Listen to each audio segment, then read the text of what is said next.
It's 7 o'clock. So we'll call the June 2026 meeting of the West Lakeland Town Board to order.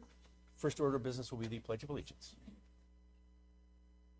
I pledge allegiance to the flag of the United States of America and to the republic for which it stands, one nation under God, indivisible, with liberty and justice for all. Thank you very much. Now, let's see. First item will be the public hearing. So we're going to hold a public hearing on the application of Noel Malloy for a approval of a accessory structure closer to the right-of-way than the primary residence at 2242 Morgan Avenue North. And I'll start with letting the proponent of this make a presentation, and then we can hear from the public, commentary from the public. So is Mr. Malloy here? Okay.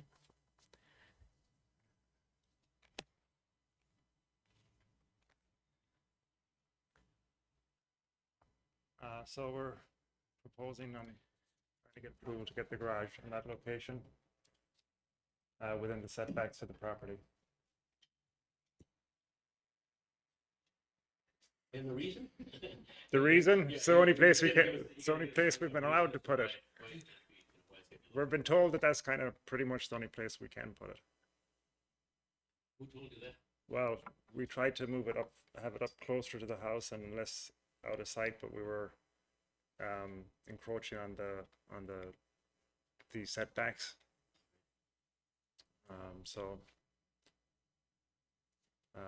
This is our third time here now. So we got approved last time, or we got the okay the last time to make it to here. So we're hoping this is the final leg. Right. I have a question, and that is this, and I think I may have asked this at our last meeting of either you or the owner, and that is why it has to be so close to the road. In other words, I understand the reasoning as to why it can't be at or behind the setback of the house. There are slopes, steep grades to the north of the driveway. And of course, behind the house, there's the drain field and the swimming pool. Mm-hmm. So it can't be behind the house. I get that. I do recall, I didn't recall this at the last meeting, but I was told by the owner that I had suggested that their accessory building be located where Right. they were supposed to put it. I was a little taken aback because I didn't remember doing that. And I went back and looked at the site, and indeed, I now recall that I didn't tell the owner that they had to put it there. But what happened was this. The owner initially proposed a variance to the side yard setback so that they could move this proposed accessory structure much closer to their south property line, closer than 25 feet, closer than 25-foot setback. And my suggestion at that time was to move it slightly forward so that it wouldn't have to encroach on the side lot line because the house is too close to the side lot line. They could move it slightly forward, but I didn't tell the owner that they had to move it up to within 50 feet. I mean, they could have moved it to within 100 feet. Right. That was the. Well, there's there's trees there as well that they're trying to keep, and so between the proposed location now and the street, there's a row of trees, and then between the proposed location and the house, there's a bunch of trees. So they're trying to maintain that greenery as well. Okay. All right. Does anybody else have questions of Mr. What? No, I think I'm good as far as the location. It was brought up as far as maintaining landscape that would provide some privacy to the neighbors, which are over in there. There's a pool there and quite a bit of On this, on quite a which, bit of exposure. Yeah. on which side? Sorry. Okay, so I'll start again. So we talked a little bit about having a more formal landscape plan. Long-term, that would continue to provide some privacy for the neighbors there where they have, there's a pool, there's quite a bit of the back end of their Well, I mean, lot is it's exposed. The So only place you can see it now is, if you're coming you know, right at the entrance to the driveway, because there's quite a bit of greenery right in front of the lot line right now. Yeah, I'm thinking more where, is that the south? Yeah. Okay, so south of there, there's. South side, you can't even see the neighbors. The neighbors can't see through the property, and you can't see theirs. It's all black, it's all bushes. So is the plan to maintain vegetative screening? Yeah. From both the road and neighbors? Yep. Okay, that's good. Yeah, I just think it'd be good to spell that out, because you had pointed out the last time we all have experiences where you have pine trees, and as they mature, they thin out on the bottom, and you're really kind of exposed to everything, so just. No, you having can it- literally stand where the proposed garage is right now, and you cannot see the house to the south. And they can't see I don't even know if they can see it at all from their property.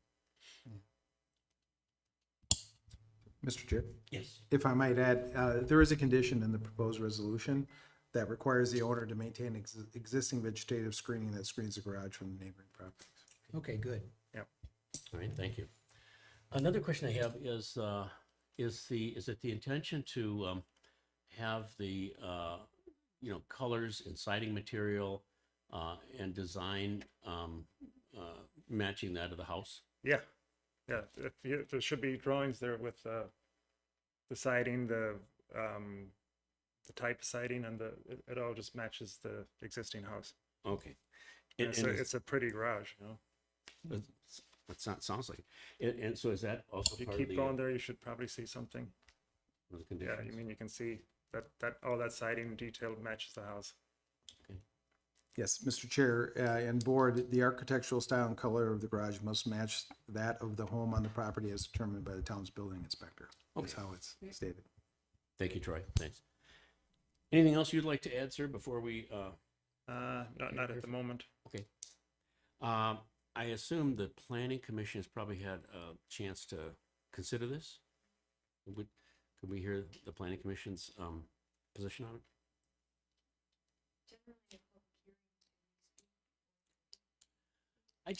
What I'd just like to do is kind of lay everything out on the table so the public is educated about what the proposal is and what the considerations are, and then the public is a little better educated about being able to speak on the topic.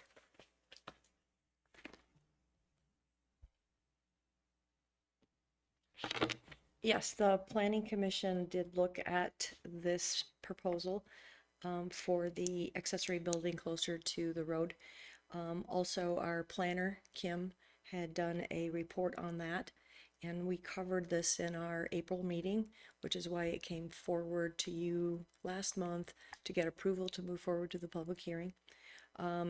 The recommendation from the planner was that this request does meet the conditions that would allow the township board to allow them to put the accessory structure. It met the restrictions, the difficulties in moving it behind the house, so it would be further from it. So it met all of those criteria between the in-ground pool and the septic field and the drainage and utility easements. Putting it in front of the house does meet the criteria of being practically difficult for it to be behind the house. The planner also recommended that it would be recommended to approve the placement of the accessory building. So the PC recommended approval and moved it forward. All right. We voted on it. Thank you very much, Marion. Appreciate it. Would any member of the public like to make a comment regarding the proposal, this being a public hearing? In particular, I'm wondering if anybody, we received a letter from the homeowners association. Is anybody here present from the homeowners association that would like to speak? Okay, I'll just mention that the HOA was, I think they kind of objected to the closeness to the road, if I recall correctly, reading their letter. Yeah, it was the setback. They would prefer that it be set back further than the 50 feet. And the other thing was just having a more formal landscape plan long-term that would provide a barrier to the neighbors. So those were the two items. Okay. Yeah. All right. So, and I mean, I don't think it's our place to enforce. If they have some kind of a covenant, I don't think it's our place to necessarily enforce that. I don't think it's incumbent on us to do that. But I can understand why the HOA objected to the location because it doesn't have to be that close to the road. It could be closer to the, setback further from the road. And I took a drive through that neighborhood, and indeed, most of the homes, it's a very kind of a secluded, wooded looking area. This will be the closest structure to the road on that block. Couldn't agree with you there. Beg your pardon? Would not agree, okay. Anyway, I understand if you want to make further comment, please feel free to step up to the mic. But I kind of understand why the HOA had that objection, although, as I say, I don't think we're here to enforce their rules, but you had a comment. It's just that there's a house, I think 3 or 4 doors down on the opposite side of the street within the HOA. On the what street? It's on 22nd, on the same street. Oh, okay. Or it turns it like it curves, Morgan curves No, around. this is not 22nd though, is it? This is Yeah, but but it's literally 3 doors down. Morgan at an intersection then turns into 22nd. Yeah, right. So If I it's a misspoke- new construction garage right down there, and it's about 54 feet from the lot line to the edge of the garage. All right, and I was really just talking about Morgan Avenue. That's all I looked at. In any event, having said that, is there any further public comment at all?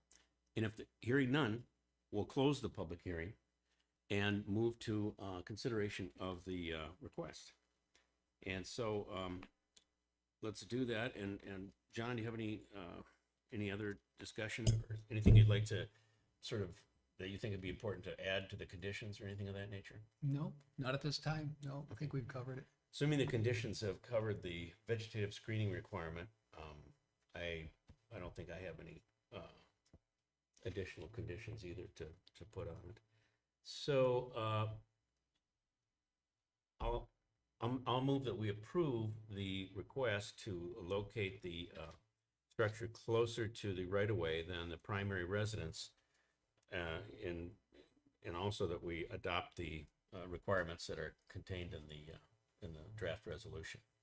I'll second that. Moved and seconded. Any further discussion? Go ahead. So, Mr. Chair, and Board, just for clarification, essentially the motion is to adopt Resolution R-2026-07, approving the request with certain conditions. True. Okay. Yep, that's the motion.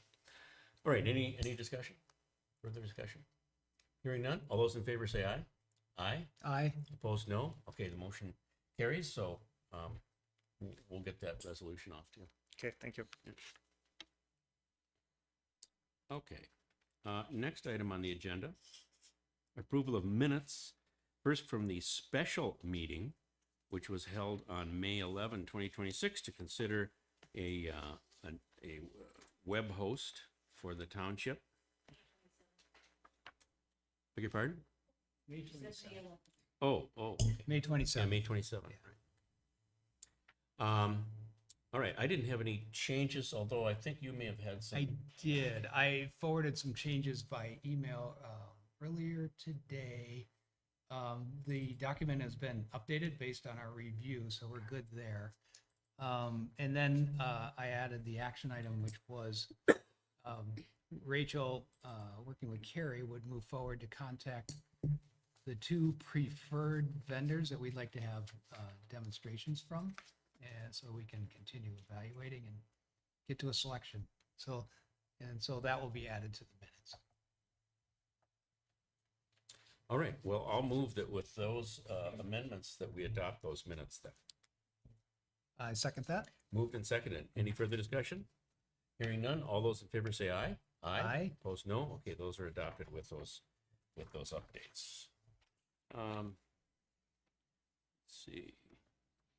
Next, we'll talk about the minutes of the last board meeting, which was May 11th.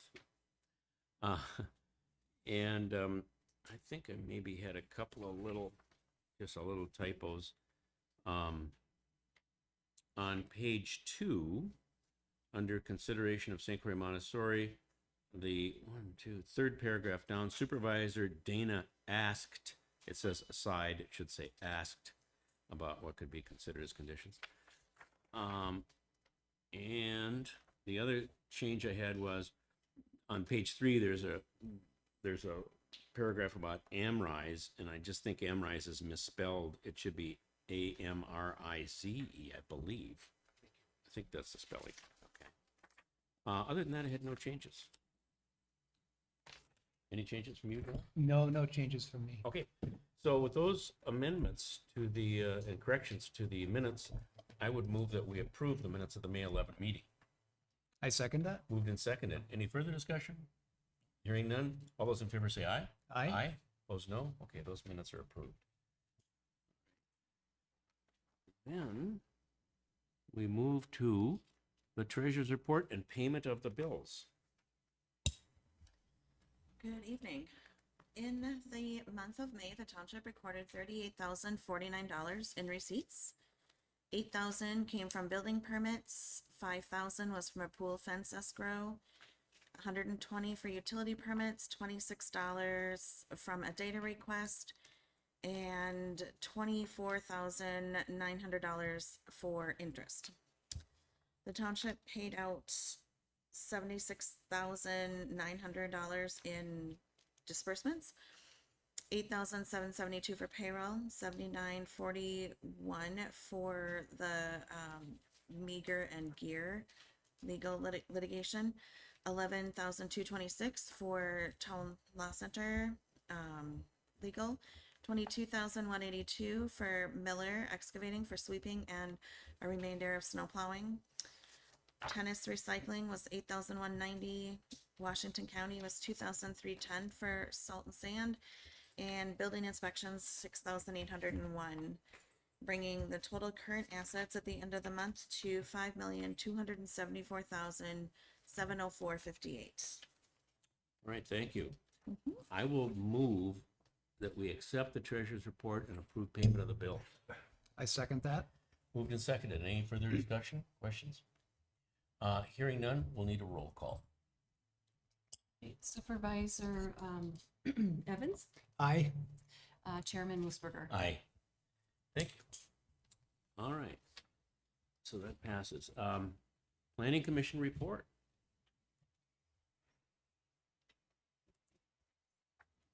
I have a very short report today. We didn't have anything on our agenda at the last planning commission meeting except for looking at the zoning ordinance chapter that Troy had put together and discuss how we wanted to proceed in that way. Now, Phil, I know that you have that underneath you as a review process. I can tell you what we as the planning commission did. We broke into a little work group, and the work group will be meeting this Thursday, and we will be looking at it very detailed in terms of what the current updated one code that we had versus what Troy has presented. And we wanted to provide the rest of the commission a detailed, this was this, now this says this. And so we are going to be meeting this Thursday to do that. The next week, Thursday, when we meet as a whole commission, then we will be talking about that and provide a list of questions and any kind of thoughts and concerns we had about it. And then we would assume that we would meet with, certainly with Troy and perhaps whatever board members, if it's not the whole board, and go from there. Okay, We didn't want to involve lawyer time and board time without having had a very detailed look as to what was the differences and any kind of list of questions and concerns that we had about the two versions. Okay, thanks. We just felt it needed that extra look. And so yeah, so your thought was the work group will go through kind of a list, make a list of the comparisons of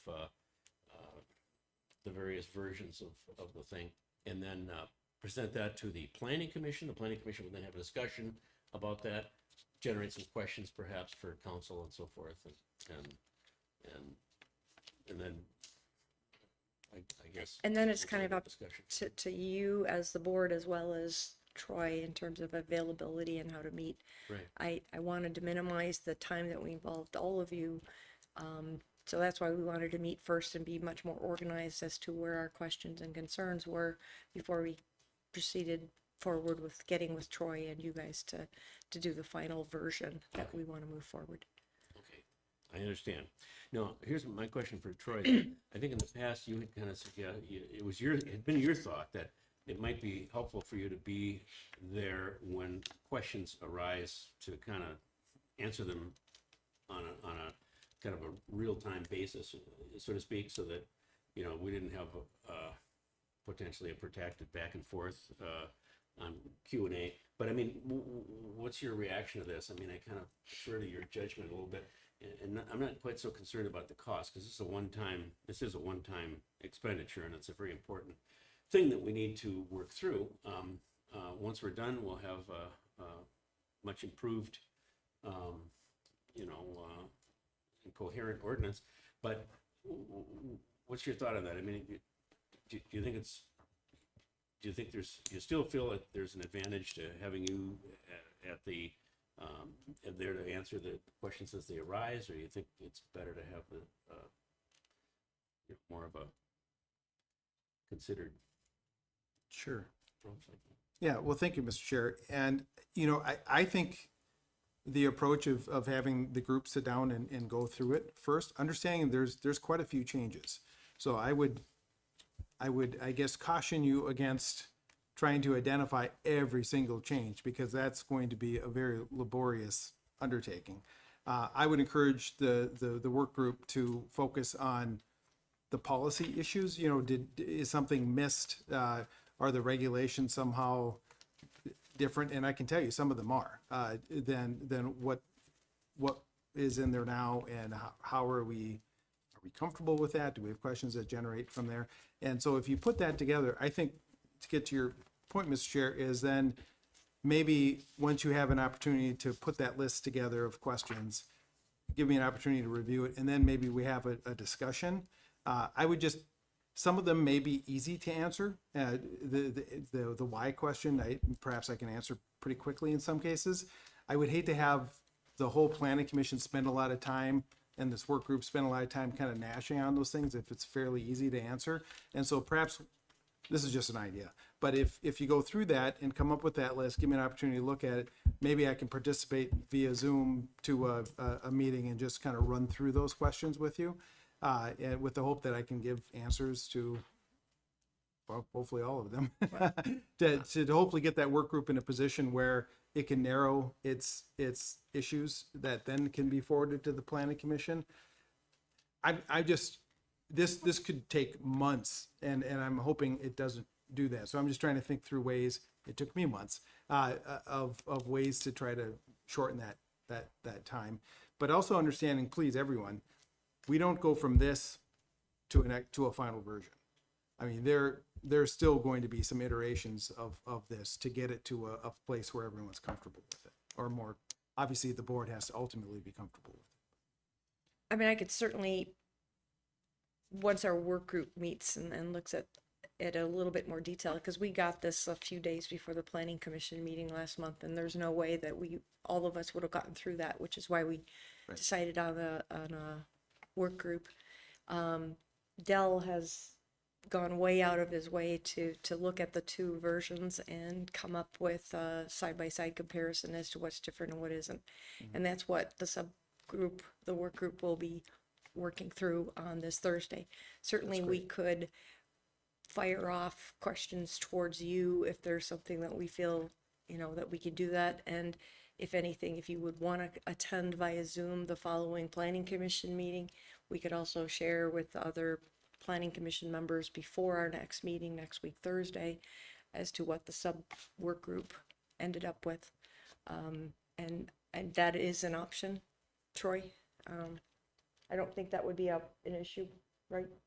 At this point in time, I don't think there is much else on our agenda. I haven't heard anything for any other things that we need to review unless there's comes something from our board meeting tonight. So that would be an option, and I would definitely think that would be worthwhile then too. Yeah. Right. Mr. Okay. Chair, if I can, yes, I'm happy to help. I agree, it doesn't make any sense for me to sit there and listen to you discuss it among yourself, because why? But I think hopefully being able to answer those questions, I think would be fruitful. Okay. And maybe I could circle back with the board and you after our group, our work group meeting. And then we will share what information we've sort of pulled together as far as questions and, you know, concerns or whatever. Sure. What we think missed, and then just via email, circle back with you guys and then determine whether it makes sense for you to come to the full planning commission meeting the following week. You'll have a better idea of the scope of it, I suppose. Right, right. I mean, I don't think we really have a full idea of the scope of it, and I really don't want to be Sure. involving everybody until we have an idea of the scope. All right. That sounds good. Okay. Sounds good. Thank you. Thank you, Marion. Let's see, so our next item would be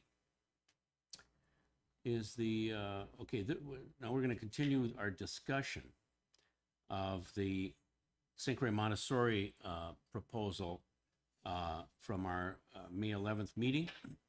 And we've got Jake Novak listed as somebody who's going to speak to the new developments, the recent developments in that, in connection with that proposed, both a variance and also amendment to the CUP. So, Jake, if you're here, could you step up to the...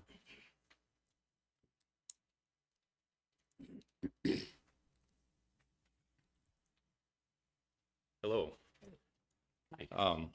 I think that actually most of the recent developments are kind of internal for you guys. It was mostly about acquiring stuff from the county and MnDOT and reviewing it internally, if I'm correct. Well, yeah, I think I understand that you met with MnDOT and the county, and they had several concerns and requirements, I think. And I take it that you folks are willing to Absolutely. do all those things that they Yeah, the require. school is certainly willing to work with the county and MnDOT to, you know, pacify whatever their requests are and in the interest of moving forward. One question I would have for council would be, is it appropriate for us to approve the variance, which is, I believe, a variance to allow more than one principal structure on a lot within this zoning area? And two, the CUP amendment, which talks about construction of this middle school building and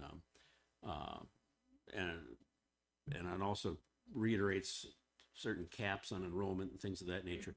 Is it appropriate to do that now before the requirements of the county and MnDOT have been satisfied? And to be more specific about that, I think MnDOT is requiring that the Montessori school apply for, I think, a drainage permit and an access permit to their MnDOT-owned frontage road.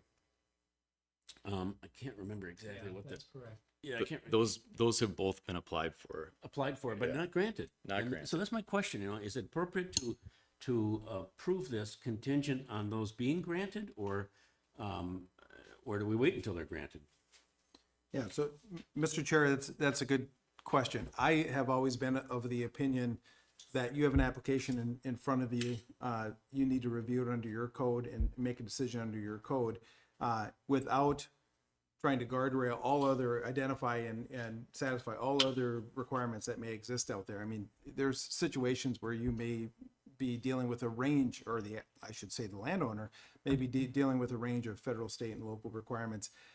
You do your piece and everyone else is required to do their piece. And of course, the owner can't move forward until they've satisfied all those requirements. And so one way I attempt to address that in the conditions is, in this particular case, it's condition number 3. The applicant shall comply with all applicable federal, state, and local laws, rules, regulations, and ordinance in constructing the new building and obtain such permits as may be required, including all required building permits. Now, sometimes what we do in a conditional use permit like this, when we know there are comments out there, we certainly can add. I wrote one recently where the town engineer had some specific issues that needed to be addressed, and so we put a condition. You shall address the issues identified by the town engineer in the memo dated whatever. I mean, we could say, as an expansion of that condition, applicant shall address the issues addressed by the county in its letter dated whatever, and the MnDOT letter dated whatever. That's a way to tie it to, excuse me, specific requirements. So that's certainly an option, but That's a long way of saying, I do not recommend the town wait until all these other permits are issued. Okay. All right. So I think we're probably at least in my view, in a position to, approve this, but with some conditions attached. And, some of the conditions are, I'd like to see, I think, those letters from the county and MinDOT incorporated into these documents as conditions. Moreover, we have a report here from our planner. And in that report, which I actually think kind of maybe echoes some of the concerns that were made by the county, I think the county noted that there may be a need for a dedicated left turn lane, maybe an improved right turn lane to allow for queuing, other traffic kinds of improvements.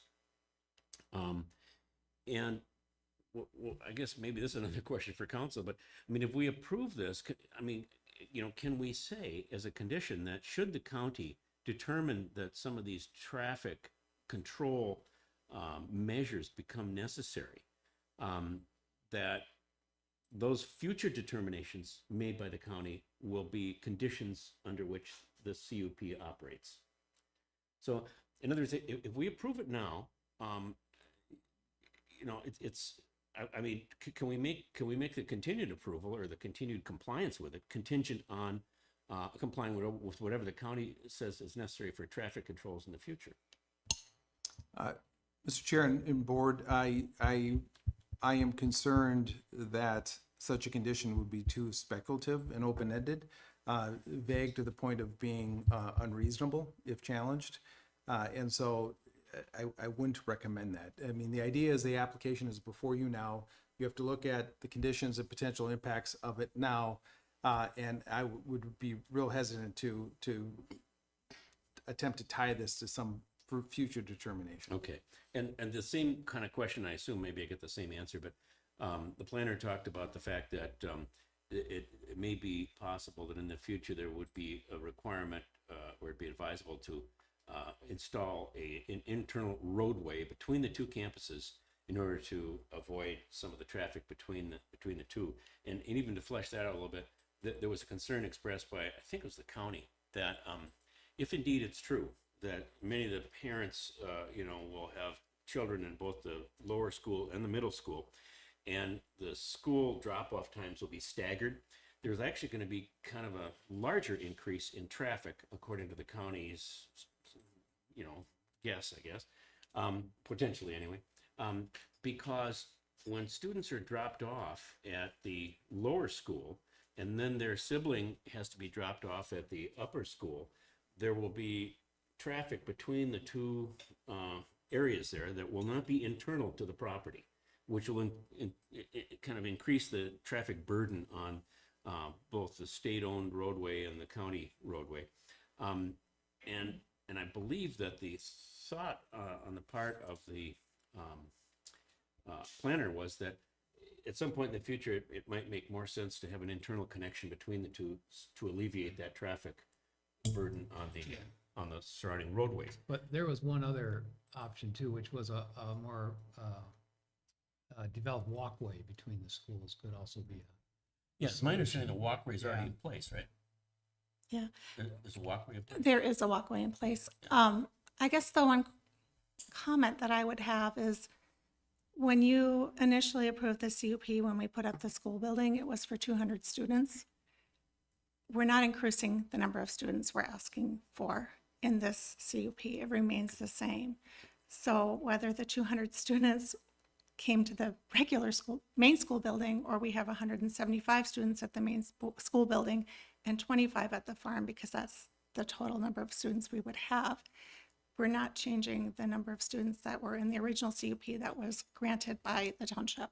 True, but I think you're probably potentially increasing the amount of traffic, are you not? Because if people are dropping students off at just one location, That's We one have- student, yeah. per. But per you're car. also assuming that all 25 students have siblings, and that's really not the case. But I actually thought that was one of the points you were making earlier, is that many of these people will be Some siblings. some will have siblings, Yeah. but not all of them do. And there is the option, though, the children could walk, get dropped off at the main school building and walk down to the farm. There is a walkway already there. Did I see somewhere a concern, though, that that walkway becomes kind of treacherous in the wintertime and it's maybe not really reliable? It's just cold.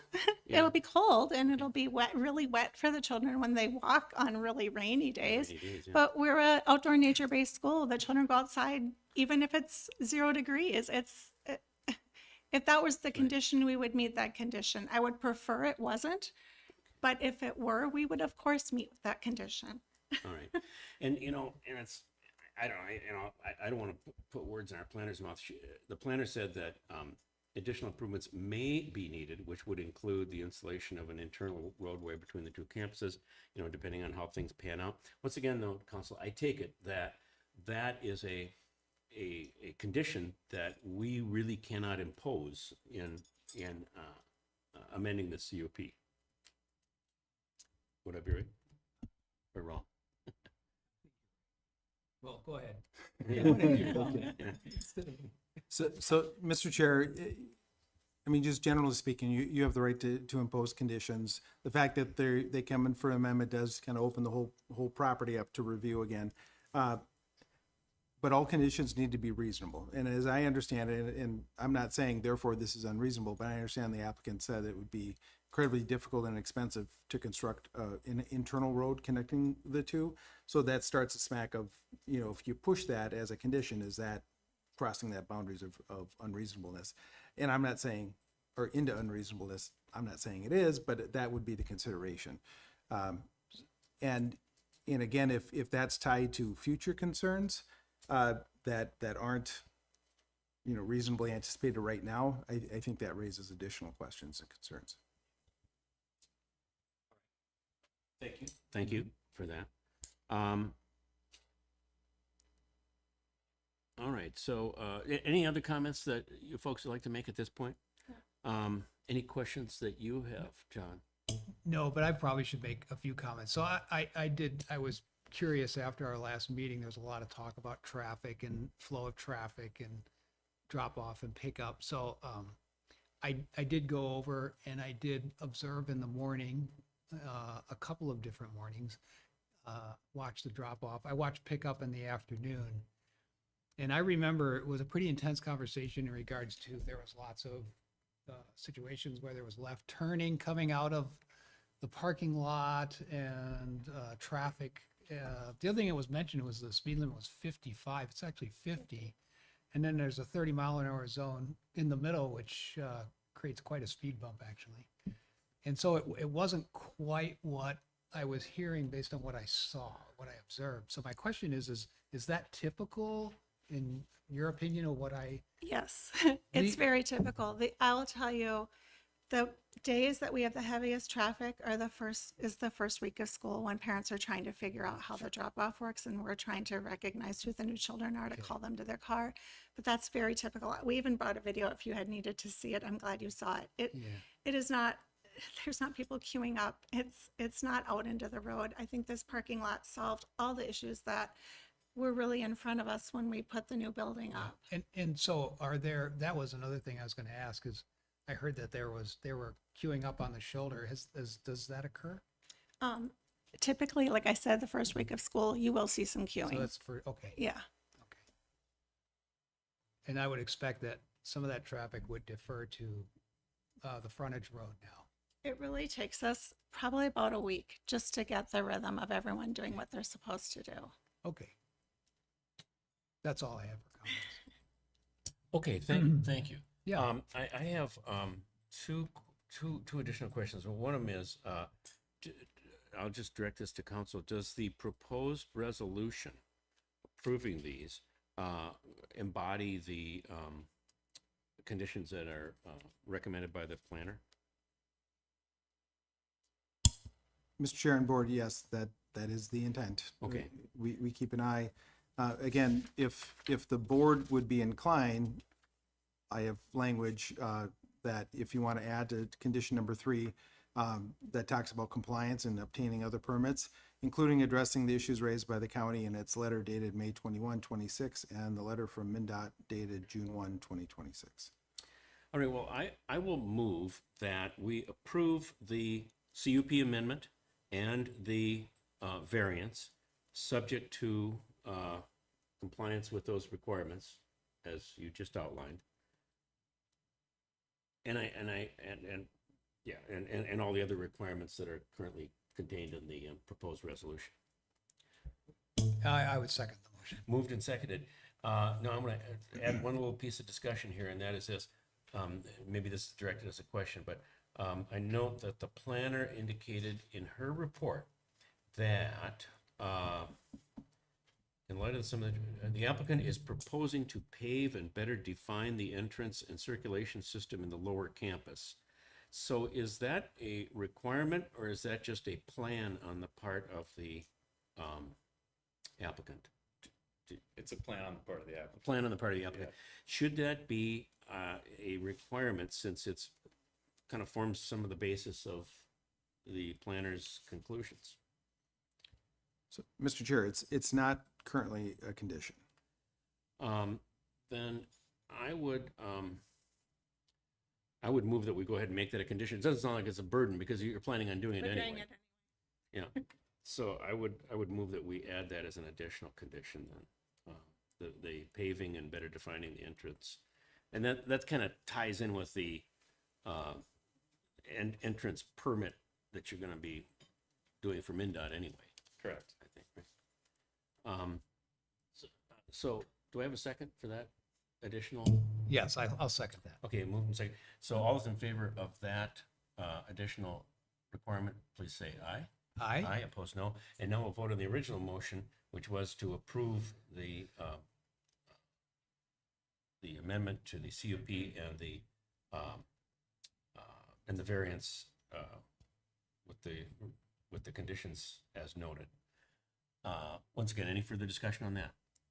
Mr. No. Chair? Yes. If I might, just to restate, so the where we're at now with the motion before the board is to approve the variance and the CUP as presented with the addition of the 2 conditions that were discussed, with addressing the issues in the county and MnDOT letter, and then adding the condition on paving and better defining the entrance. Yes, correct. That's the motion. All those in favor, please say aye. Aye. Aye, opposed, no. Okay, so that passes. So We're obviously happy to subject invite you to our grand opening when it happens. Thank you. Yes. Okay, We got it. Oh, thank you. okay. Thank you. Thank you. All right. Let's see, that next is the, we're gonna hear from our IT contractor, Andrew Miskey, regarding options for converting hard copy township documents to searchable PDFs. That'll be a very welcome project, and This is, anxious to hear what the options are. yeah, so this is just a quick update, pretty much. Nothing's really changed from last meeting, aside from a more detailed estimate of how many documents would get scanned. So Carrie provided me an estimate of about 43,000 pages scanned. Using a scanning service that would run us about $2,200. For comparison, the scanner that I had found and discussed last meeting runs $4,500. And I believe Carrie is also looking at equipment suppliers for that as well. So Okay, and in both cases, the output would be searchable PDFs. yes, Excuse me, but also true in both cases, staff would still have quite a bit of involvement either way with respect to categorizing and indexing. yeah, that's correct. We wouldn't really be able to go forward with this project until we had a full inventory of everything we were scanning.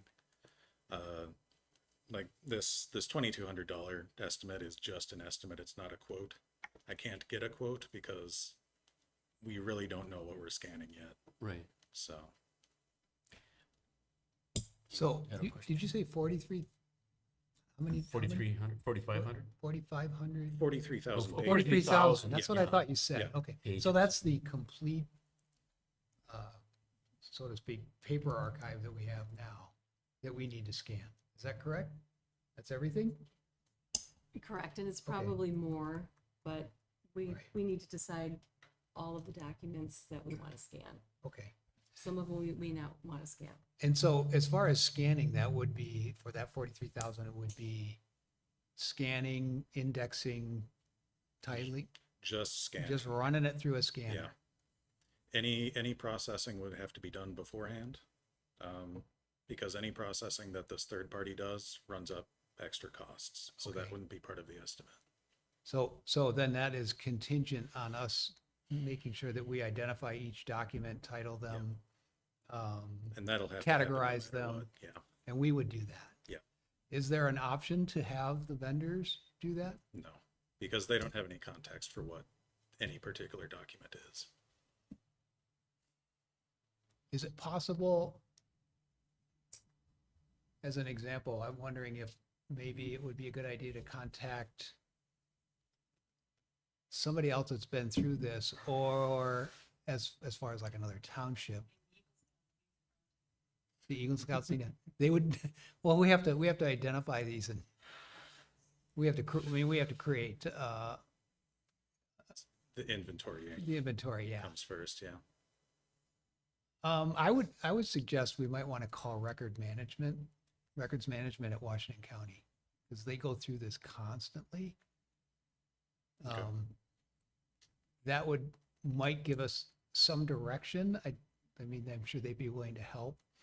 They probably have some vendors that maybe we haven't heard of, and talk to some people that have been through the experiences, so they can kind of talk about, where they got tripped up, what they would do differently. Sure.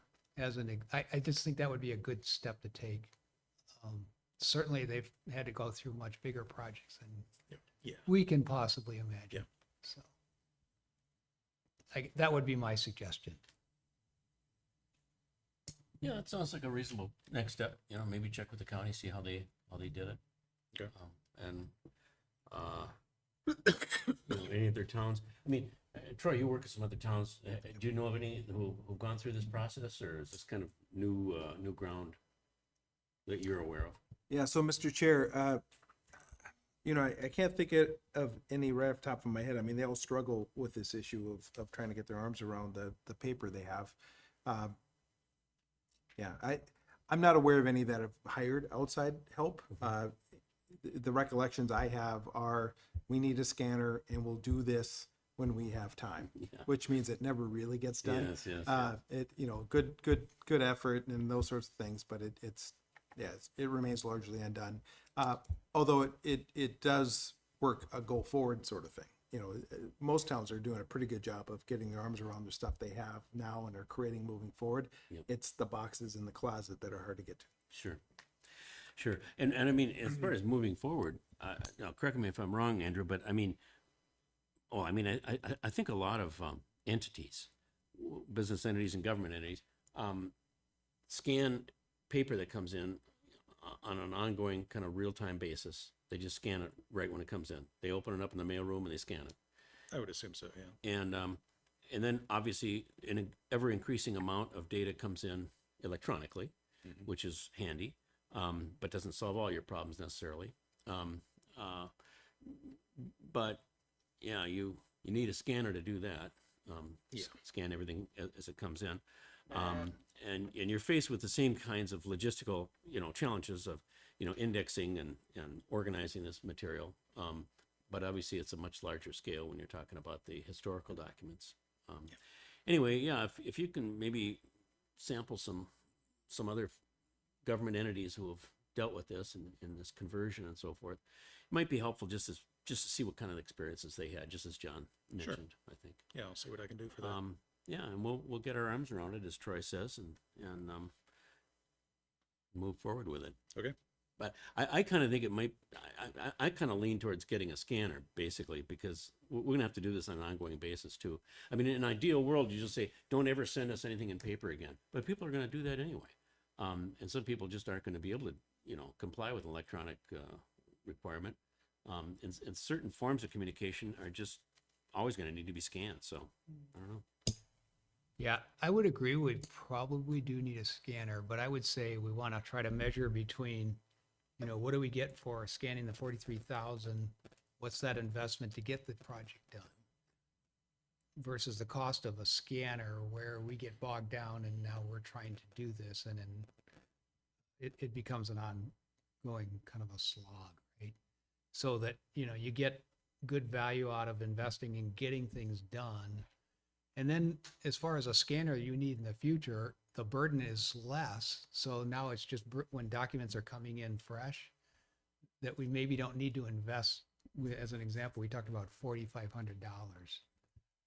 We don't necessarily need to make that kind of an investment for the ongoing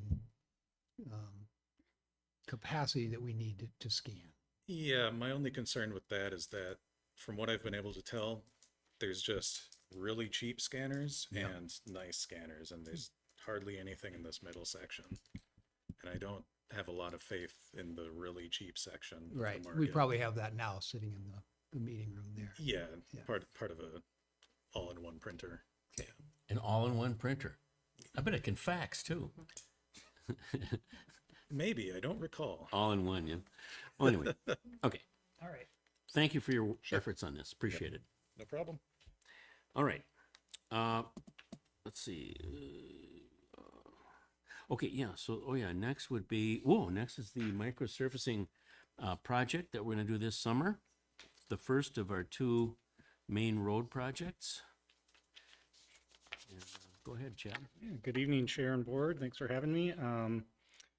We engineering solicited 2 quotes to complete the 2026 microsurfacing project. We received quotes from both Farner Asphalt Sealers and Asphalt Surface Technology Corporation.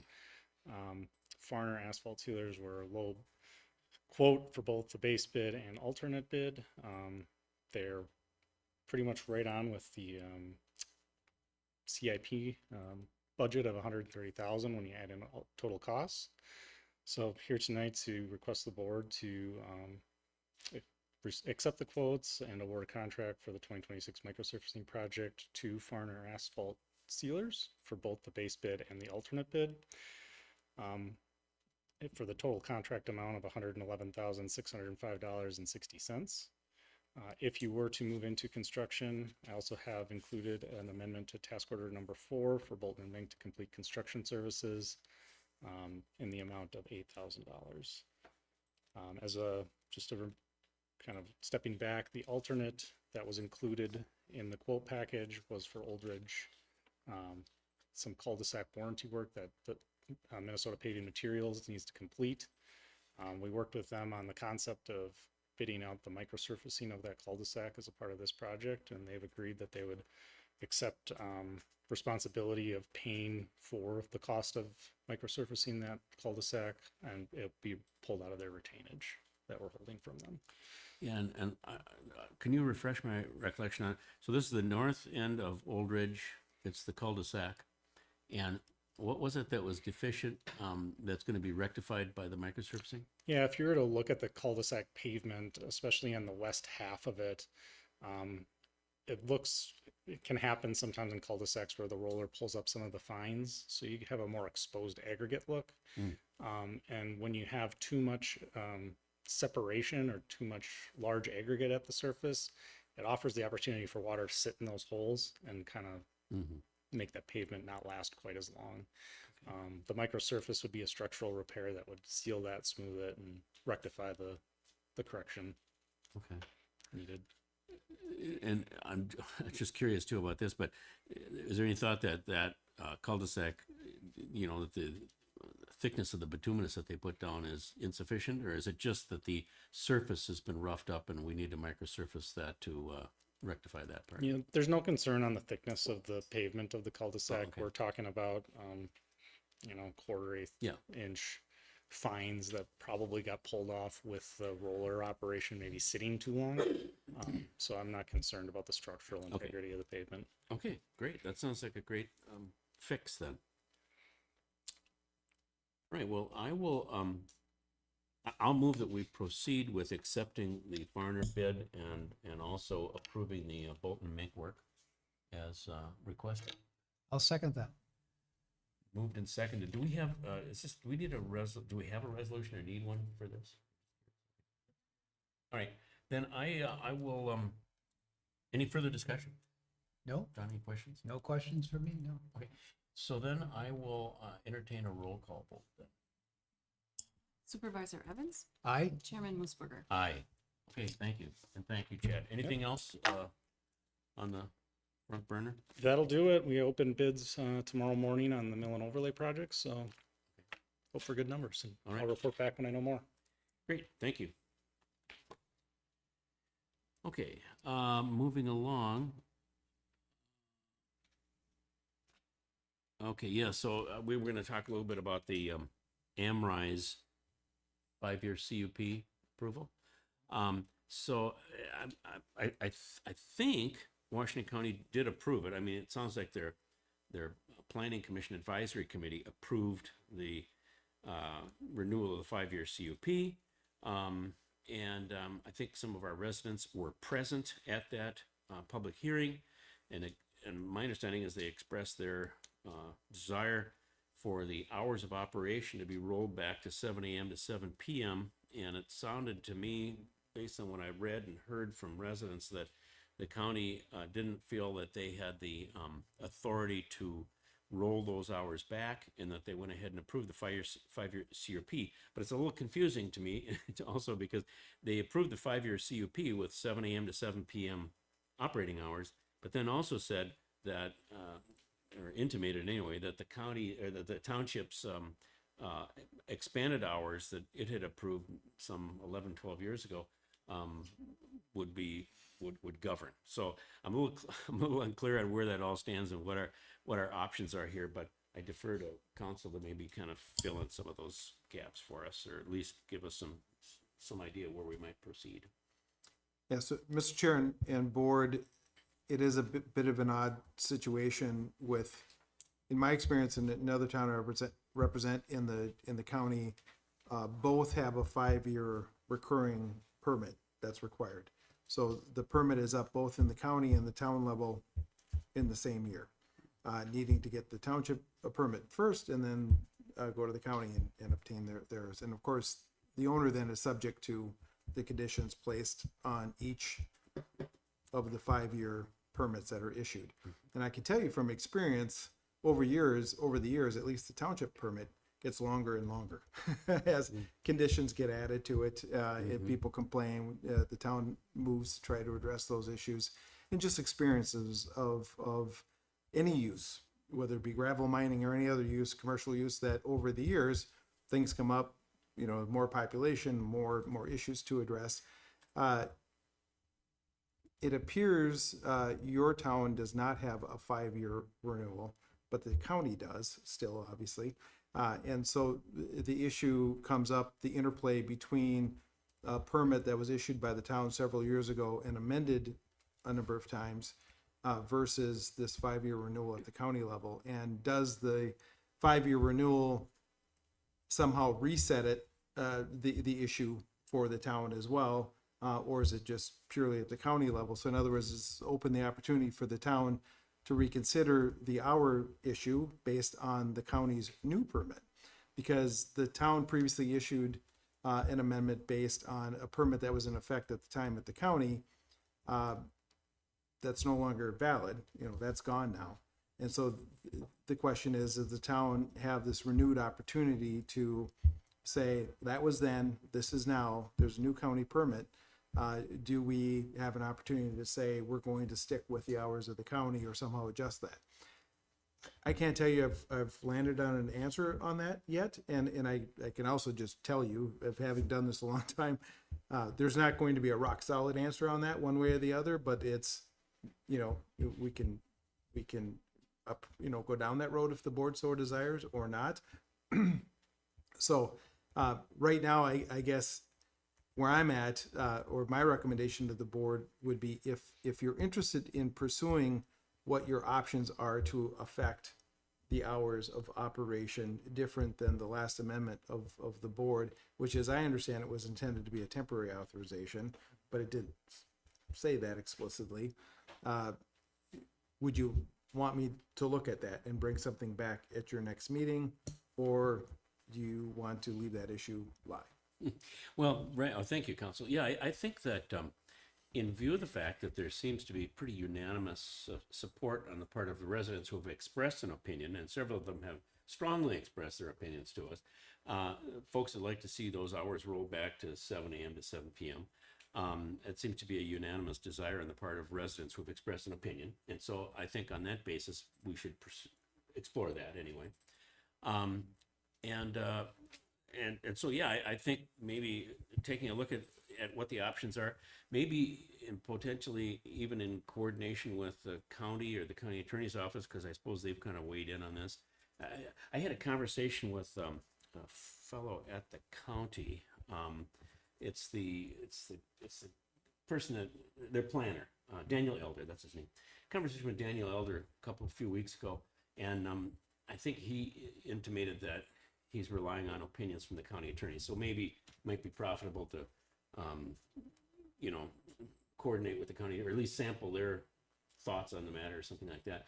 Yeah, just to kind of flesh out what our options would be. I think that would be a worthwhile thing to do, just in view of, as I say, residents' concerns on this. John, you get some input? Well, so in summary, what would be our next step? Well, our next step would be to ask council to look into, I guess, what our options are under these two CUPs. Our township issued CUP, which dates back to 2020, which does not have any kind of renewal provisions, as I understand it, and then the county's CUP, which has to be renewed every 5 years, and this was one of those watersheds. The county also has an ordinance that specifies 7 a.m. to 7 p.m. as operating hours. And so, yeah, so what is the interplay of those things, and where does that leave us? Does anybody have the right, the authority, the ability to roll those hours back to the county's, presumptive 7 a.m. to 7 p.m. Hours? That's going to require some research, I think. So Okay, so that's a question that we have to look into. correct. And then I would say, I personally would think that it would make sense for us to get on a 5-year cycle that coordinates with where the county is. Well, either that, or this leads me to my next part 2 of my discussion here on this. Either that, or kind of divorce ourselves from the regulation of these gravel pits. The county ordinance, the county has primary authority, as I understand it, over gravel pits within the county. Is that true? Am I misstating that somehow? So, Mr. Chair, the county backed out of the majority of zoning issues several years ago. The one area that they retained is gravel mining, but it's not that it's predominant. It's they zone it and townships can zone it. So it's a dual authority piece. But as always, and this is another thought that I had, towns cannot be less strict than the county in its regulations. So the question is, can you open a window to say, county says 7 to 7, but we're going to allow, greater hours, which strikes me as less strict, obviously. Right. So, so the county's mining zoning ordinance talks about the fact that townships have to do annual inspections and make a report to the county, which I don't think we've done in the past. But that the township can defer to the county and can move that responsibility to the county. And when the township does that, as I read the county's ordinance, the county takes over oversight of the mine. And it's my opinion that we are less well qualified than the experts at the county. They've got hydrologists, they've got geologists, I suppose they've got all kinds of people that are probably better equipped technically to oversee the operation of these mines than we are.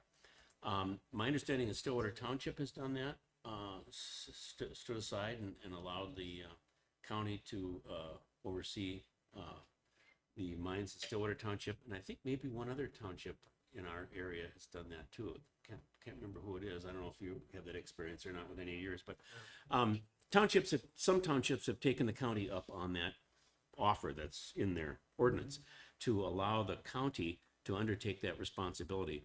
And I think we should consider that too. I'm not saying we should vote on it tonight or anything, but I'm just offering that up as something that we should look into and think about. Yeah, so all your points that you're making is why I thought it makes sense for us to get on that 5-year cycle with them, because they have that expertise. Although we would probably just, first blush, it seems like it would make sense for us to still have some authority over things like ours, because we represent obviously the voice of the residents. And so I don't fully understand what it means when you completely give up that. It seems like if we were just I on don't that know. 5-year cycle, we would just naturally get that expertise. And we'd have good guidance there, but then we can also continue to represent the residents. Does that make sense? Well, I'm not sure okay, so do you mean that we would modify or amend our current CUP to provide for 5-year renewals that would coincide with the county's 5-year renewals? Yeah, that's what I'm saying. Okay, and then can we do that? Yeah, so Mr. Chair, that is the question. I really do have to go back and look. As I understand it right now, from the township's perspective, mining is no longer allowed in that district. I could be wrong. I think that's right. I don't think the zoning allows for it. And so you really aren't in a position to keep issuing a permit for something that's not allowed under Under our- your ordinance. So it becomes a lawful non-conforming use that typically gets locked in at the approval at the time. But again, what makes this strange is that then you have the county having this 5-year renewal. And so the question is, how does your original CUP as amended throughout the years stack up to the 5-year renewal and just the interplay of that and what the county ordinance says? Started looking at trying to just get my arms around what the town has done over the years on for this particular property. And then I haven't had a chance to look at the county ordinance yet on this. So there's just still a lot of work that has to be done to get to a point where I can Right. give you some answers Right. on this. And maybe one thing I should do, maybe is just talk to Stillwater Township and see what their experience has been with having the county do the inspections and everything. And I think I'll do that. I'll check in with them. The other, I think it's a good idea. the other interesting point to make though is that we've got 1, 2, 3, 4. I think we have like 4 gravel pits in our township. Amrise is the only one for whom we've ever issued a CUP. All the other gravel pits the CUP is the county CUP. And so anyway, that's FYI. So we've got some learning to do about it, but we want to keep it from falling off the back burner, I guess, so that we keep an eye on it, because we do have some residents that would like us to do something about it. So I think that's reasonable. Okay. The other, any further discussion, you think, or comment on the gravel pit issue? Nope, nothing for me. Okay. The other issue I wanted to discuss, no, we already talked about the review process for the proposed ordinance recodification. Okay, we covered that. The next item on the agenda would be, once again, Marion Apel. You may as well just stay up there, Marion. I'm beginning to think that too. Yep, just have a seat up there. But before I get to this topic, can I just trace my steps back a little bit to the PC? One of the things I did neglect to mention is that we are planning to interview candidates for the open PC position at our next meeting. To date, we have 1 applicant, unless you've gotten anything else, Carrie. Just one applicant. Okay, so we are intending to interview the 1 applicant at this point in time. Okay, So I forgot to mention that earlier. It's been a while. So, okay, thank you. so now I'm going to put on my other hat and talk about the event. So I'm here to talk about the upcoming Township Night Out. And I just wanted to give everybody an update as to what's going on. So the event committee has been meeting, and we're also going to try to tie the event a little bit in with recognizing the 250th anniversary of the United States. So One of the things we're doing for that is we are providing pink lemonade as a drink offer. And then we also want to have kind of like a selfie poster thing with the background on the 250th anniversary thing that you can, get your head through and take selfies of it or whatever. We haven't gotten all the details on that, but that's one of our intents to do that. So our budget is $1,500. The event is the first Tuesday of August. It is going to be August 4th this year, and it is coordinated with National Night Out. Our intent is to offer hot dogs with buns, chips and ice cream, and Johnny Pops, and then of course the pink lemonade that we're looking at. We've got other events that are going to go on while people are enjoying their food, and that'll be like the fire department is committed to coming. We've got the canine demonstration has committed to come. We'll do the antique cars again. Matt's willing to bring his truck and some of his equipment over. Steve Johnson has been working on some updates for the history center. We're going to have like tattoos for the kids. There will be games like cornhole and Jenga, and then other games for the kids, which we have our token young child that is actually part of our committee, Liam, who is a neighbor of Mark Fadava's. And I think we might actually have another person, I think a 10-year-old that might be joining us too. So we're getting some solid input on what is good for games for kids. Yeah, Liam's been a great addition to our volunteer committee. So we do have one golf cart, and we're going to make it a little bit more obvious that we can shuttle people if the parking gets tight up front, especially for those people that can't walk. I don't think we made it quite as clear last year, and people went by and didn't stop because they figured they were parking way too far away from it. So we're hoping to make that a little more clear.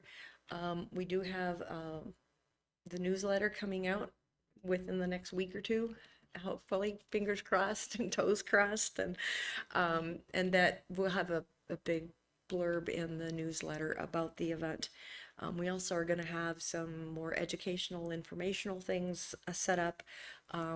The people that run the food scraps program for, composting and that you can put in your garbage will be here.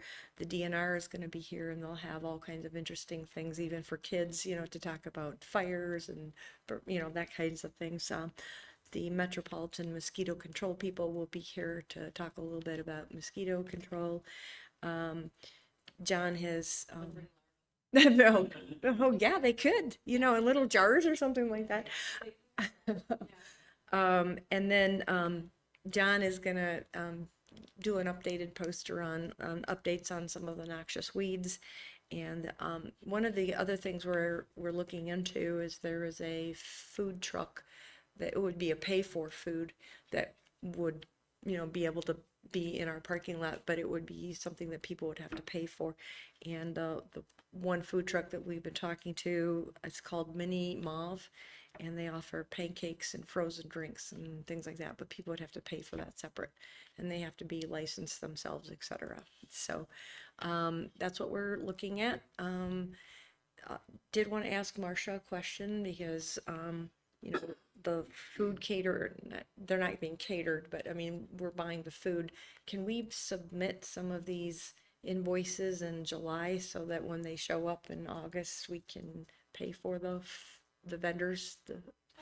Okay, so July would be the July meeting. We can go ahead and, because I think that has to be approved, doesn't it? It does, but yeah, you can select July and then you'll have the checks. Yeah, because that's what we want to do. We want to pay for the foods and stuff like that up front. So, okay. Did I miss anything, event committee? Okay. Any questions from the board? Anything? What was on the menu again? Oh, Hot dogs, Johnny hot Pops? hot dogs with buns, Yeah. a bag of chips, and chips. and then we'll have ice cream and Johnny Pops. Oh, Yes. huh? Oh, and beverages, yeah. No, we're not, because we figured that we have now drinkable water here, and we never know how much to buy. So, have a ton left from last year. yes. So, If we had to, yeah. Just a But trying to avoid all the coolers and all that ice and all that setup that took a lot. I'm just wondering if everyone would bring a water bottle though, would we maybe have cups at least and maybe some coolers? Yeah, or we could, a we have, jug to fill up? yeah, Okay. yeah, we could Or do not that. a, a big, just like your lemonade dispenser, would we do like a water dispenser? I don't know if we'll have a water dispenser, but we'll have cups available if somebody wants to fill a cup. Okay. And it's actually, I think it's in the blurb that I talked don't- about it. I don't think that part got in there, so sorry. Oh, okay. Had to cut it shorter is what you're I trying to can't tell me? remember. Okay. I have to look. I have to look. She was doing some cutting. Okay. Well, she's our editor, so, That's you right. know. Short on space. She's editing, yeah. Okay. Okay. I get a couple quick questions. Sure. One, do we need to tell our insurance carrier about any of this stuff, you know, the go-kart or whatever, you know, or any of that stuff? And I don't know if Troy has any knowledge about this, but I mean, it seems either we do or we don't, but I mean, if we do have to contact the insurance carrier, let them know what we're planning and stuff, I mean, I don't know, could we be like denied coverage or something if we didn't, you know, disclose some of this stuff to them or? Mr. Chair and board, it wouldn't hurt for someone to reach out to MATIT and just let them know what's going on. It's been too long since I ran that program to know what they currently require after 20 years. But it never hurts just to call and give them a heads up and see if there's any issues or concerns. The fact there isn't liquor, you know, these sorts of things really, that puts it in a whole new different category that may even require extra insurance. Right. But this sort of thing, I would be surprised if it does Should be trip fine. anything, but it doesn't hurt to double check. Okay, yeah, so maybe we could just do that, just check in with the Matt people, and I think Carrie's got a contact over there, right? That you, Yes, I do. I'll contact them. okay, and then the other question. Carrie, I- can you just let us know? then? Yes. Okay. The other question I had was, was there anything about the health department, you know, with the preparation, did somebody mention that to me or something? That there was I think that's all. it's a moot point. Mhm. They're not gonna worry about it. Okay, very good, wonderful. I'm looking forward to, So Carrie has been wanting the financial statements posted to the website just a little bit earlier, so that gives in advance. So just so you know, like the deadline for getting invoices in would be like the Monday before. Okay. To Carrie, okay.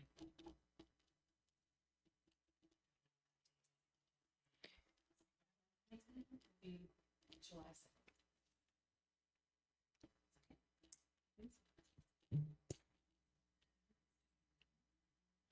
So the July board meeting is what date?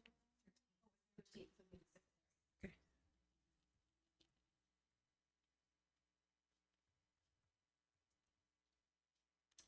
Okay. Okay. Any Right. other thoughts, comments? other than gratitude, I have none. Okay. But thank you for working on this and It's actually pulling all fun. this together. It really is fun, so. Yeah. Thank you. Wonderful. I'll try to get my 69 Le Mans convertible going in time for this thing. You know? I think I should bring my truck now. Yeah. What? It's 26 years old. isn't Oh, it? yeah, 26, yes. I think that passed, that passed the threshold, yeah. You can get collector plates for that, I think. The rust and everything. Well, it's patina. Okay, all right, great. And so the only other new thing would be old or new business. You got anything? Jim? I got one thing that just touch on real quick, and that is, obviously, we've got our joint board meeting coming up with Baytown next week. Yes. To talk about the cost split, yep. So that's coming up, and that'll be good. And then the other thing I just wanted to mention about 30, just to raise it as a new business thing. We don't have to do anything right now at all, but I just want to chat about this a little bit, and that is, there's some interest, I think, among people that live on or near 30th to reducing the speed limit.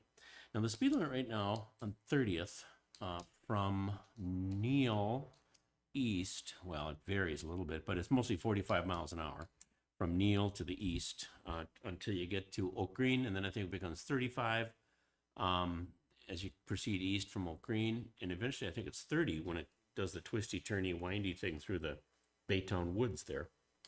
So and I think those are all appropriate speed limits, I really do. And then west of Neal, I believe MnDOT set that at 50. After that road work was done on 30th some years ago, I think MnDOT set that speed limit at 50. Although I believe it sounds like Baytown has posted it at 55, so I think I do have to call that to their attention. So on the Baytown side of the road, there's a 55-mile-an-hour speed limit sign. On the West Lakeland side of the road, there's a 50-mile-an-hour speed limit sign. It used to be 55. It used to It be used to be 55? 55? You mean before the work was done on it, or? Okay. So if you're traveling east, you're going 55, but if you're going west, you go 50? It's the other way around. Oh, other way around. But it should be. I'm it should glad be- there's a sign there. It should be 50 in both directions, okay? That's the point. And so I guess that's something maybe we're gonna talk to Baytown about if it's true. And I gotta call into MnDOT to find out what they really did set it at, and I wanna make sure I'm right before I say anything. But it sounds like it's supposed to be 50 there.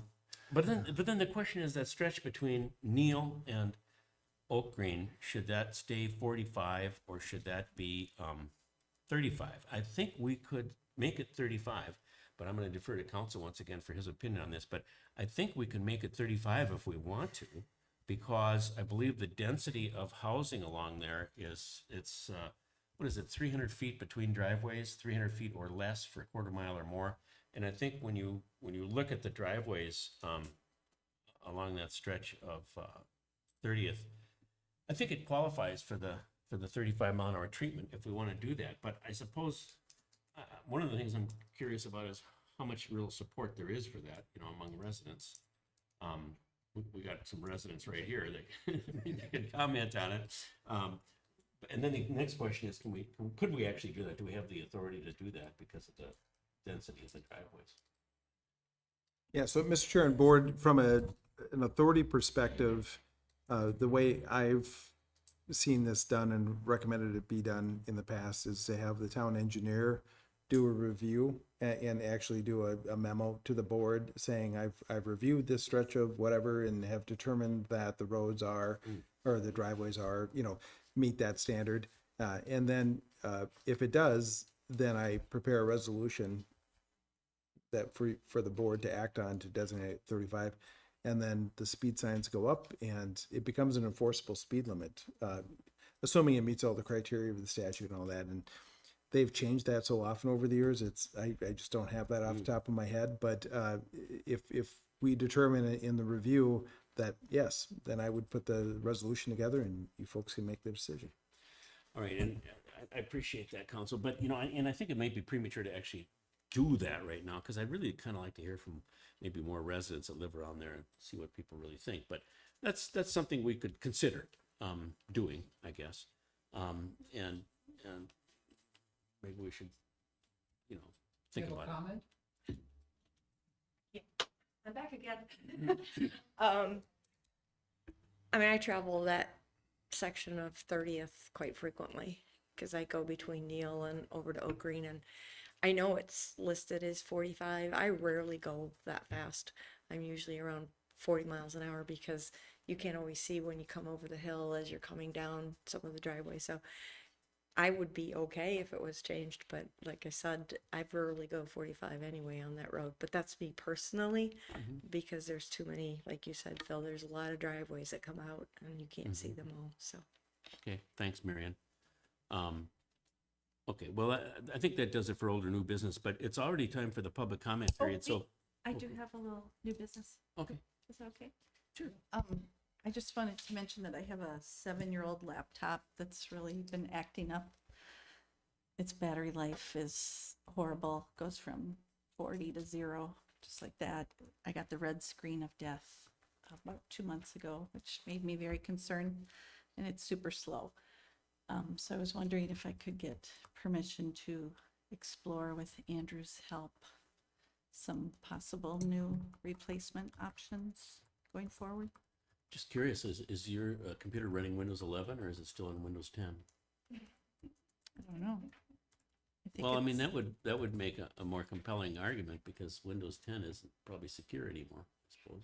I don't know. We'll have to look.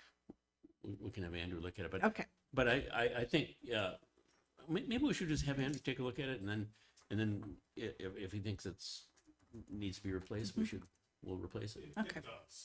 Oh, he Oh, has you already looked, know. he has looked at it on. Is it a red Windows screen 10 up there. machine? I can't Okay. remember. Because if it's old enough to have a battery that's failing, it probably is old enough that it didn't qualify for the Windows 11 upgrade, I'm guessing. None of my PCs qualified for that upgrade. Well, anyway, okay, so yeah, so we should probably talk about approving that expenditure then. Maybe we can do some research and bring Yeah. something. Yeah, that would be good. Can we Forward. do some research and look at some options as Okay. far as, what the need is and cost? And that would be, Great, Sounds good. perfect. We'll look into that. And then maybe with Andrew's help too, because so part of the cost might be software. Like, I don't know if you need Microsoft Office Suite, is that extra, blah, blah, blah, I mean, what would the whole package cost? Maybe Andrew can help us figure out Okay. what that would be. Sounds alright. good. Thank you. Thank you. Okay, so now it's time for public comment. Go ahead. Is this public comment? Yeah. Yes and no. Yes. I know that we talked about potentially putting an ordinance together regarding data centers and not being allowed specifically. And I was just wondering if we made any progress in making that decision and if Troy has had any chance to look at that. I don't specifically remember this, but Yeah, so, Mr. Chair, I gave a hour presentation on data centers at the Township Association Conference on Friday. And one of the things that I raised as a potential amendment to ordinances to help address this issue is language that specifically calls out data centers, defines them, and says they're not allowed. I think part of the issue or the concern is that if and I didn't look specifically at your code, but some of the codes that are out there have light industrial, commercial, those sorts of uses that are allowed. They do not say data centers, but part of the concern is like, well, we're that, something that's already in your code and say, therefore, we're allowed. We just have to get the CUP or whatever may be required. So taking the step to specifically define and then say you're not allowed would help close that potential gap. So I think there's some value in looking at that and potentially coming up with an amendment to address that. well, okay. And it sounds like you've got some recently acquired expertise, or at least recently expressed expertise on this. And in fact, some draft language. That's some draft language. That's perfect. So, how would the planning commission feel if we, had, Troy, you could take a look at his draft Yes. language? Yes, we could, and we could add that to the agenda. Okay, let's do that. So I just have heard a lot of horror stories about what's happened when data centers have gone into rural type areas. Right. And, they buy up farmland and they basically put all the residents in the surrounding communities at risk from a water standpoint and everything. And I just don't want to see something like that happen here. It's a good point. I mean, we're proximate to a river, and we're proximate to big transmission lines that, I don't know what's gonna happen in Oak Park Heights, but I've heard that that's gonna be like some kind of a substation or something, after they close down Yep. the plant. And we do have open farmland around here. Right. And that's, I just talking to some Wisconsin residents that were rural and now they're living next to a data center and they're not happy. Their water's drying up. They don't have water for their animals. It's pretty bad. It's a good thing to look into, I believe, and thank you for bringing it to our attention. And so, yeah, if the planning commission can take a look at I'll add that Troy's to the draft agenda. language, that'd be great. Thank you. All right, any other public comment? And in particular, I'm thinking of people who might have an opinion on that speed limit on 30th. Yes. Huh? Well, there were other people. I'm sorry. I'll get to the other people. Actually, I think that when Mac redid the road and they did the twist and turn, Yeah. that's already 30 miles an hour. Well, right, that's posted, there's advisory signs saying, I don't know if it's 25 or It's 30. down to 25, yeah. 25 mile an hour. Yeah, those are advisory signs, but that's a little So bit, that's already come down from the 55 that it was. So, right. you know, what would be or could be 55 miles an hour is a very short distance. True, yeah, and it's really only 50, I think, I really do, I think after that U curve, I think it's 50 out to Manning, not 55. I don't know, but I mean, I got that from Dave Schultz. He okay. told me that. But yeah, so it's already slowed down by the time it gets to Neal and 30th, and then from there it's a very narrow road. Most of the people that drive, the bigger problem there is people running the four-way stop. That is the bigger problem. Yeah. But most people will drive slower because they're either veering out for somebody that's walking or walking a pet, or you know, you always drive down the middle because a deer is going to come out somewhere. Right, right. And hit your So car. they're already going slower from that stretch. Okay. Thank you for that comment. Were there some other public comment? Yeah, please.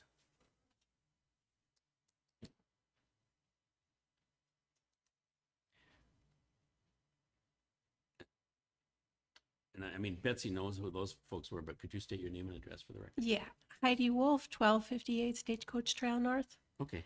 Yeah, I just wanted to provide maybe some clarity to the Amherst County situation. I was at the meeting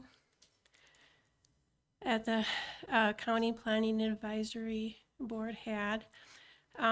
So their hours are 7 to 7 Monday through Friday, as opposed to our current hours, which are 6 to 8 Monday through Saturday. So it's not just the hours that change, it's the days. And I did check with Daniel Elder today. I was talking to him today, and I asked him about the previous CUP that they had. Now, the previous CUP matched our hours just because they were trying to match our hours. But the current CUP, you know, restricted it back to the county's hours. And he said the reason they did that is they can't enforce hours that are longer than their ordinance. One thing at the that the Planning Advisory Board said is that usually townships restrict the hours to be less than the counties, not expand them. Now, my guess is the reason that we have a CUP with them is because they wanted extended hours, and the only way they can do that is through the township, not through the county. So Daniel said we can revoke our hours and, you know, revoke our CUP and go back to the counties if we want. So it's, I mean, that's what he's suggesting. So that's interesting. Your understanding of Daniel Elder's suggestion is that he said we can just revoke our CUP and then the Yeah. county CUP would govern. So we'll explore whether that is, you know, Yep. a viable option, I suppose. And then also the fact that usually townships make the hours shorter, not longer. Right, That's what one of the commissioners said. So, right. so I'm hoping we can at least go back to 7 to 7 Monday through Friday. Yeah. Yeah. Okay, thank you for that comment. Yeah, especially since it was a mistake in the first place. Appreciate it. Yeah, and you know, just to flesh that out once a little bit, yeah, because we did check with our former town board chair, and his recollection is that indeed, the expanded hours that they're allowed to operate were for the purpose of submitting a competitive bid for the St. Croix River project, the bridge over the St. Croix River. And they wanted to submit a competitive bid for that. They needed these expanded hours in order to be able to make the numbers work. They didn't get the bid, but the hours stayed expanded. So, yeah. Yeah. Okay. All right. Well, thank you. Thank you. Mhm. Thank you. Any other public comment? One more.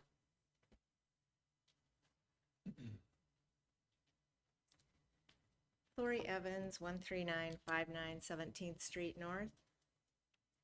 I just wanted to comment on your document management project.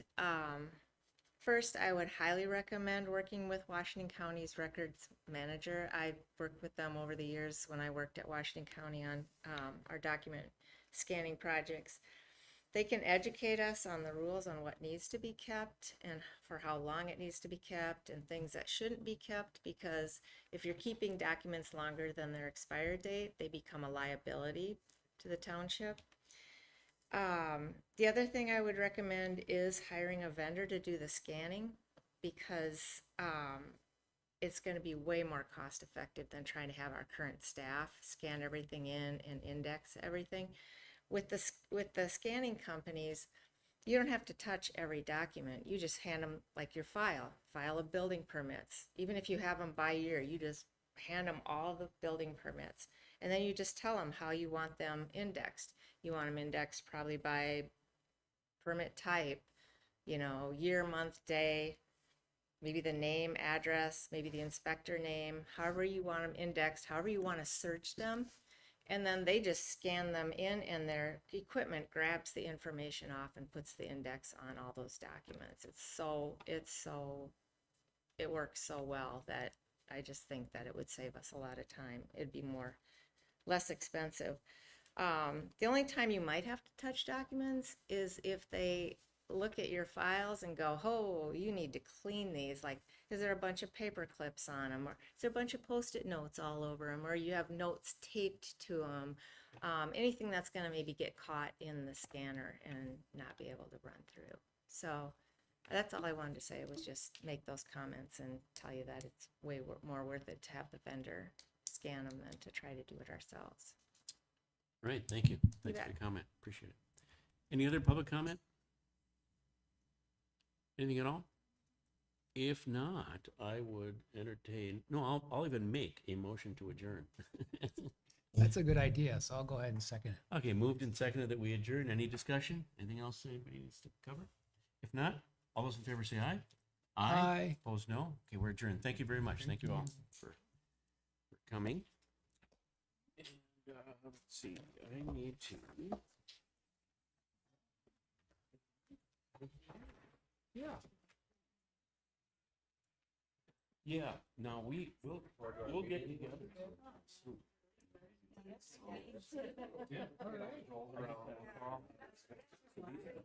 Yes. And does John still need to sign? He needs to sign that form, but I don't see that form. I'm not sure where it is.